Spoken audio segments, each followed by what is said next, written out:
থেকে আমরা পেশাগত সহযোগিতা শেষ করছি। আর আমি প্রেস ক্লাবের সভাপতি সত্যি নিজেকে খুব সৌভাগ্যবান মনে করছি, কারণ আমি এসে জেনেছি যে আপনারা আব্দুল আলিম বাবু দৈনিক দেশবন্ধু পত্রিকা রাজনীতি হিসাবে নিয়োজিত।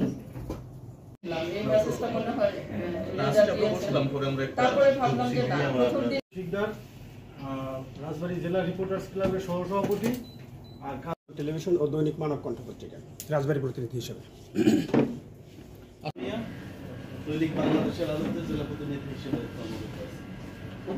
5ই আগস্ট গণ অভ্যুত্থান পরবর্তী বাংলাদেশের বিভিন্ন জেলার যে ভয়াবহ চিত্র ছিল, সে তুলনায় এই রাজবাড়ী জেলার আইন শৃঙ্খলা পরিস্থিতি অনেকটাই স্বাভাবিক ছিল। আমি এখানে এসে এটা জানতে পেরেছি।